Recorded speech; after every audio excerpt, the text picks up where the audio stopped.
Alors, nous avons vu des adaptations possibles des médecins généralistes, des professionnels de santé pour prendre en compte les déterminants sociaux de la santé sur le plan individuel, organisationnel, territorial, national. Et là, je suis très très contente d'avoir l'opportunité d'aborder un tout petit peu les enjeux éthiques de nos pratiques. Et donc, merci Aurélie d'avoir organisé cela. Donc nous sommes tous d'accord pour ne pas aggraver les inégalités sociales de santé. Les professionnels de santé peuvent repérer les déterminants sociaux et pouvoir agir dessus. Alors c'est vrai, c'est un joli souhait de bienfaisance et pourtant peut-être qu'il peut être contrebalancé par des enjeux éthiques. Et donc voilà un tour d'horizon de quelques enjeux éthiques que l'on pourrait identifier dans cette situation. Le premier enjeu se situe au niveau du colloque individuel et bien sûr le risque d'intrusion dans la vie privée. Il n'est pas totalement anodin de demander quel est votre métier, est-ce que vous vivez seul, est-ce que votre appartement a été construit avant 1950 ou après 1950, est-ce que la peinture s'écaille, Voilà, donc nous médecins, nous savons pourquoi nous posons les questions et nous les posons régulièrement, mais cela peut être vécu de façon intrusive. Il faut partager les objectifs, le dire comme nous savons le dire. Il y a également un risque d'associer des préjugés en mettant une étiquette, un labeling à des patients, en rendant compte ou en rendant visible une situation sociale. Par exemple, des patients bénéficiant de la complémentaire sociale de santé pourraient avoir un labeling. Les patients bénéficiaires de la C2S consomment vraiment beaucoup de soins. Alors non, les patients bénéficiaires de la C2S sont en moins bonne santé, en moyenne le seront toujours, et auront un taux de renoncement aux soins qui sera toujours très important.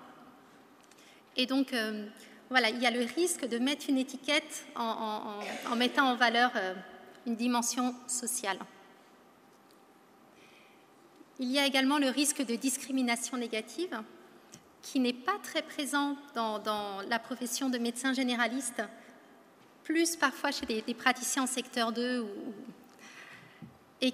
mais pas tous, et qui est de refuser de recevoir des patients bénéficiaires de la C2S ou de l'AME, moins rentables. Donc ça, c'est bien sûr interdit par la loi, c'est un risque de coller une étiquette. À l'inverse, il y a le risque de non prise en compte des enjeux de la précarité. Mais mon patient, il n'est pas précaire, il a la C2S. Alors, c'est pas faux, il est protégé par la C2S.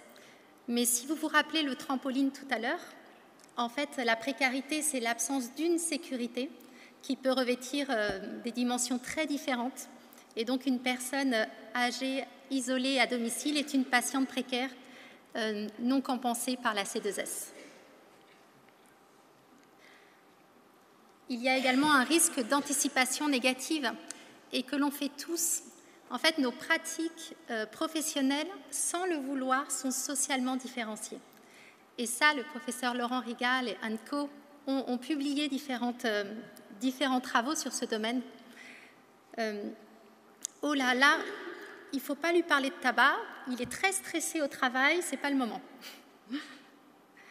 En fait, nous avons de façon inconsciente des anticipations négatives et une façon de prendre en compte les déterminants sociaux de la santé en consultation, ce n'est pas juste avec des pratiques sociales, mais c'est par des pratiques systématisées et surtout en prévention. Si c'est toujours le moment de lui parler de tabac, ça sera toujours le moment de lui parler d'alcool, etc., etc.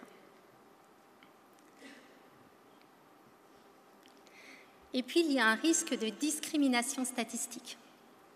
On ne peut pas appliquer des données épidémiologiques à des situations individuelles. Oh là là, la violence est beaucoup plus présente dans cette catégorie de population. Vous, madame, vous êtes à risque. voilà, attention au biais de discrimination statistique. Alors finalement, on l'a abordé à la plénière d'ouverture ce matin, à la première plénière ce matin. On finit par ça. Et si le futur concept en médecine générale était la prescription sociale?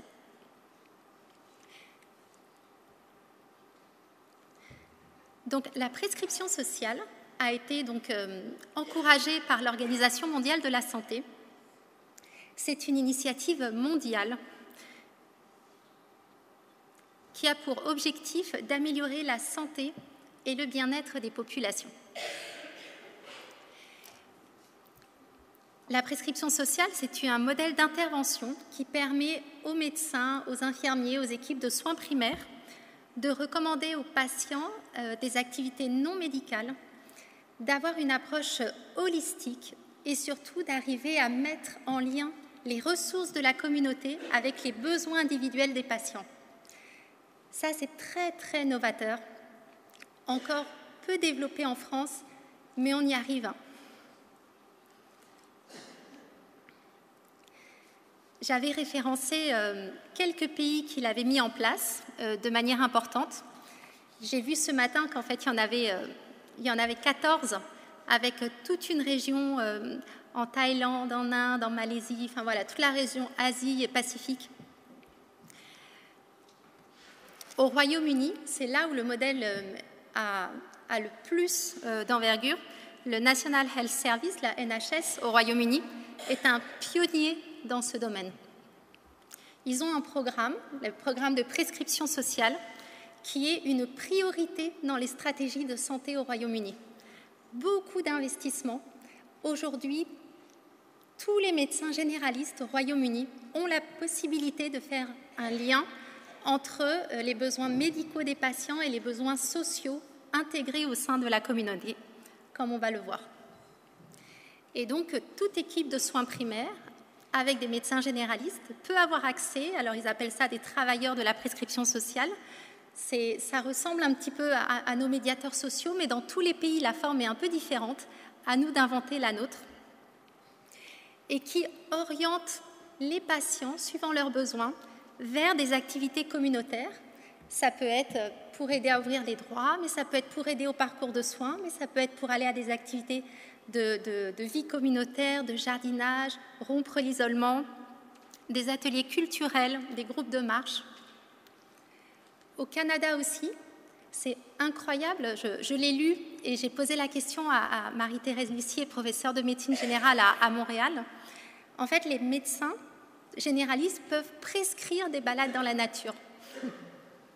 C'est incroyable, mais au-delà de la balade, en fait, c'est ce lien que je trouve très, très intéressant entre l'identification d'un besoin individuel et l'intégration vers un système communautaire.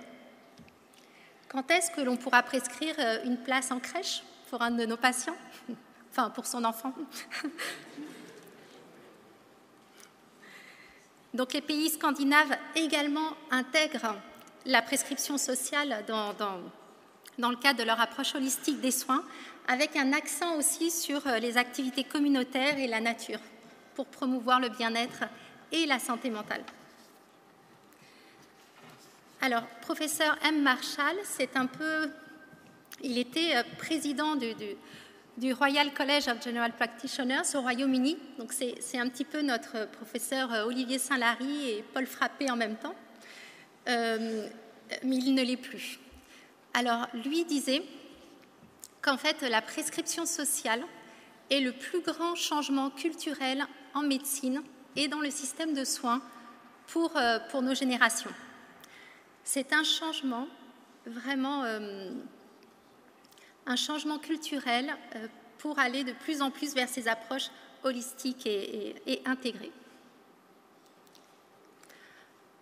En France, cela intéresse beaucoup aussi les politiques avec la DGS, la Direction générale de la santé, qui souhaiterait mettre en place et promouvoir des expérimentations et les évaluer.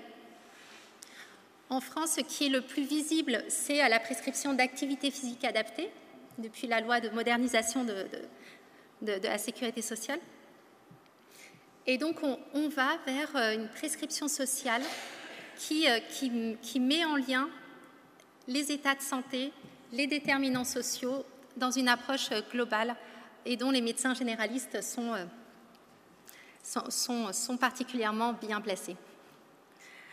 Donc, une priorité au Royaume-Uni, il y a 1700 travailleurs de la prescription sociale pour 7000 cabinets de médecine générale, 1 million de patients évalués cette année via ce dispositif et un très très fort investissement financier vers des soins intégrés.